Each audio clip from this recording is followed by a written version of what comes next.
श्री शिवाय नमस्तुभ्यम। दोस्तों मध्य प्रदेश के बैतूल में चल रही श्री माँ ताप्ती शिव महापुराण कथा के तीसरे दिन की कथा आज समाप्त हो चुकी है। आज की कथा में गुरुजी ने बहुत सारी जानकारियाँ दी। यदि किसी कारणवश आप आज की कथा नहीं सुन पा रहे हैं तो ये छोटे से वीडियो के माध्यम से आप कथा का रसत्व उठा सकते हैं। लेकिन उससे पहले कल की दूसरे दिन की कथा में गुरुजी ने कुछ त्रिशूल से संबंधित उपाय बताए थे। ये उपाय पहले हम देख लेते हैं। पहला उपाय, यदि कभी आपको ऐसा लगे कि आपका यश कम हो रहा है या आपको कोई काम करवाना लेकिन आपका काम नहीं हो पा रहा है तो आपको करना क्या है। आपको शिव मंदिर जब जाते हैं, शिव मंदिर जाने के बाद आप शंकर जी पे जो जल चढ़ाते हैं वह पूरा जल शंकर जी पे चढ़ाने के बाद जो जलाधारी से जल आता है वह अपने लोटे में झेल लीजिए और उस झेले हुए जल में आप अपनी 3 उंगलियां स्पर्श करिए और उसके बाद ये 3 उंगलियां त्रिशूल पर टच करिए। उसके बाद वापस से ये उंगली जल में डालिए। अब यह जल आप आचमन करें और अपने घर में इसका छिड़काव करें। इससे व्यक्ति का यश भी बढ़ने लगेगा। बढ़ते हैं अगले उपाय की ओर। यदि कभी आपको मौका लगे कि शिव मंदिर में शंकर जी का बहुत अच्छा श्रृंगार हो गया, उन पर फूल माला भी चढ़ गई, बेलपत्र चढ़ गए, धतूरा चढ़ गए, सब कुछ चढ़ चुका और बहुत अच्छा श्रृंगार हो गया, लेकिन आप माला लेकर गए, तो ऐसी स्थिति में आप क्या करें कि वहाँ पे जो शंकर जी का त्रिशूल है उस पर ये माला टांगने मात्र से, चढ़ाने मात्र से आप उन्नति की सीढ़ी पर चढ़ना प्रारंभ कर देंगे। पर यह आप उस स्थिति में करते जब शंकर जी का पूरा श्रृंगार हो चुका है, तभी यह माला आप त्रिशूल पर चढ़ाएं। बढ़ते हैं तीसरे उपाय की ओर। यदि आप किसी कंपटीशन एग्ज़ाम में बैठ रहे हो या फिर कहीं पर आप बहुत टाइम से नौकरी कर रहे हो लेकिन नौकरी करते करते आपको प्रमोशन अभी तक नहीं हुआ, वहाँ एक ही जगह टिके हुए, उन्नति हो ही नहीं रही हो, तो ऐसी स्थिति में आपको क्या करना है, आपको 7 बेलपत्र लेना है। इन 7 बेलपत्र को जो त्रिशूल की तिकोनी नोक होती है उनमें पहले दोनों साइड की नोक पे उस बेलपत्र को टच करवाना है, फिर उसके बाद बीच वाली पे टच करवा कर अशोक सुंदर वाली जगह पर अपने मन की कामना बोलकर वह बेलपत्र 7 बेलपत्र समर्पित कर दीजिए। ऐसा करने से आपकी नौकरी में प्रमोशन होगा और आपके सारे काम बनने लगेंगे। आज तीसरे दिन की कथा प्रारंभ होते ही गुरुजी ने बताया कि मोक्ष क्या होता है।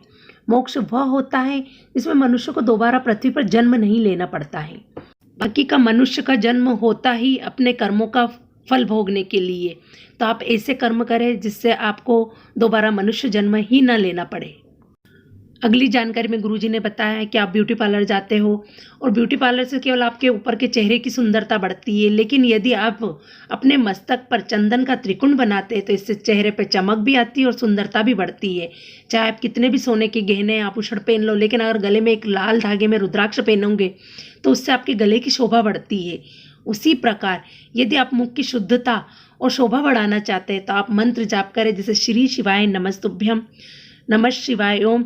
ये सारे मंत्र आपकी मुख की शुद्धता भी बढ़ा और शोभा बढ़ाते हैं।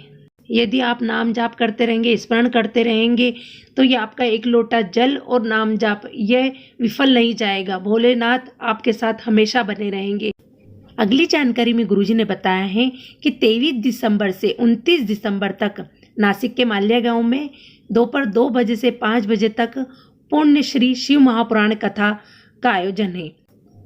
पुण्य श्री शिव महापुराण कथा में हमें यह जानने को मिलेगा कि हम बहन बेटी को दान देते हैं तो उसका क्या पुण्य फल होता है, या हम अपने बच्चों को प्रॉपर्टी देते हैं तो उससे क्या होता है, हम हमारी बहुओं को इतना चढ़ावा चढ़ाते हैं तो उससे हमें पुण्य लगता है या नहीं, या हमें किस प्रकार के ब्राह्मण को दान देना चाहिए, हमें किसको भोजन कराना चाहिए, उसका क्या फल मिलता है।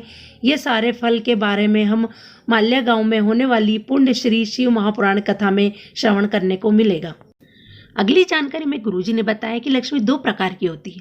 पहली वह लक्ष्मी घर की बेटी, बहू व माँ होती है जो घर में झाड़ू लगाती है। यदि आपके घर में झाड़ू लगाने वाली आती भी हो तो आप पहले घर की कोई भी बहू या बेटी या माँ घर का झाड़ू को स्पर्श करके और 7 कदम झाड़ू लगाए, इससे घर में लक्ष्मी बनी रहती है। और दूसरी वह जो सड़क पर झाड़ू लगाती है वह सेविका, इसके बारे में शिव महापुराण में बताया है कि वह लक्ष्मी का रूप होती है। यदि आप सुबह सुबह किसी काम के लिए जा रहे हो और वह झाड़ू लगाने वाली यदि आपको दिख जाती है तो यह शुभ माना जाता है, और यदि आप किसी काम के लिए बाहर जा रहे हैं तो आपका काम पूर्ण होने के संकेत होते हैं। अगली जानकारी में गुरुजी ने बताया कि यदि आप माँ ताप्ती की कथा पढ़ेंगे, उनके बारे में जानेंगे, तो उनमें बताया है कि उनकी नदी के तट पर बहुत सारे शिवलिंग हैं। जब माँ ताप्ती ने तपस्या की थी और शंकर जी से वर मांगा था, तो शंकर जी से यही वर मांगा था कि मुझे आपकी तरह शीतलता का गुण प्रदान कीजिए। तो शंकर जी ने वर दिया था और उन्होंने यह भी वर दिया था कि मैं तुम्हारे तट पर हमेशा निवास करूँगा। तो आज भी वो ताप्ती नदी के घाट पर शंकर जी का निवास है। अगली जानकारी में गुरुजी ने बताया है कि राष्ट्र की रक्षा के लिए और सनातन धर्म की रक्षा के लिए हर घर से एक पुत्र जरूर संघ में होना चाहिए या बजरंग दल में होना चाहिए। इससे हमारे राष्ट्र की और हमारे सनातन धर्म की रक्षा होगी। अगली जानकारी में गुरुजी ने एक पत्र लिया। यह पत्र अभी शर्मा का था, जो कि कक्षा 2 का छात्र है और बैतूल से है। वह कहता है कि गुरुजी मैं रोज़ शंकर मंदिर जाता हूँ और रोज़ 1 लोटा जल चढ़ाता हूँ और उसमें कभी कभी 1 चुटकी चावल भी डाल लेता हूँ। गुरुजी, जिस दिन से मैंने जल चढ़ाना प्रारंभ किया है उस दिन से मेरी मम्मी ने मुझे धोना बंद कर दिया है, मुझे पीटना बंद कर दिया है। गुरुजी, अब मुझे समझ आ गया है कि मेरे महादेव ने मुझे बचा लिया है। इस पत्र को पढ़ने के बाद गुरुजी को बहुत हंसी भी आई। अगला पत्र पढ़ा जो लखनादौन जिला सुगनी से था। उसमें लिखा, गुरुजी मैं 5 मई 2022 से आपकी शिव महापुराण कथा सुन रही हूँ और तब से मैंने आपको गुरु माना है।